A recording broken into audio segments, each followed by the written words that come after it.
जय जगन्नाथ सांग मैंने चुलबुली एलबीएलएस मिनी ब्लॉग को आपण मानक स्वागत। तो मुझे पहुंच जाइए आ गोटे नुआ भिडियो रे नुआ रेसिपी सहित। तो यहाँ को रेसिपी कहले तो चलबनी, यहाँ गोटे चटनी आपण मानक नुआ कर नहीं आसी।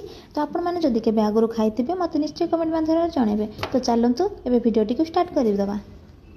ये मु नड़िया काटी नहीं आठी बादाम नहीं कड़े तेल गरम कर बादाम को भाजी नवा।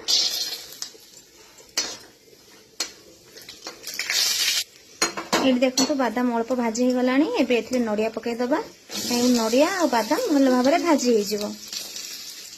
ये देखो बादाम और नड़िया भल भाव में भाजी हो गलानी। बादाम को अधिक लाल कर भाजबेनी ना पिता लगे। चटनी भाजी रखा नड़िया और बादाम को मिक्सिंग जार नहीं नौची।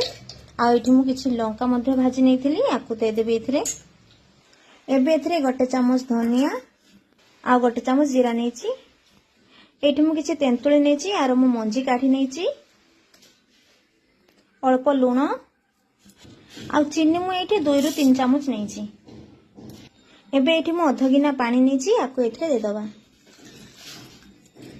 एबे मु कैप लगेदेली आ ग्राइंडिंग करनबा।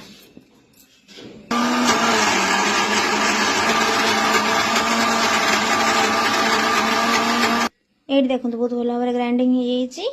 तो सांग मैंने ये देखो नड़िया और बादाम चटनी आम प्रस्तुत हो। बिल्कुल भी पानिया करना एमती रखा। या अधिक प्लेन करना या एमती दरदरे कर रखी जो कि खायापाई टे टेस्टी लगे।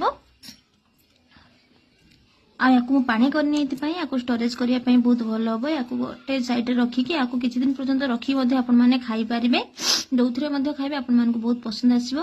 तो एमती चटनी आपने आगुरी बन कि ना मत निश्चय कमेंट माध्यम जनइबे। जदि बना थे ट्राए करूँ आम कमेंट माध्यम जनातु केमती लगुच।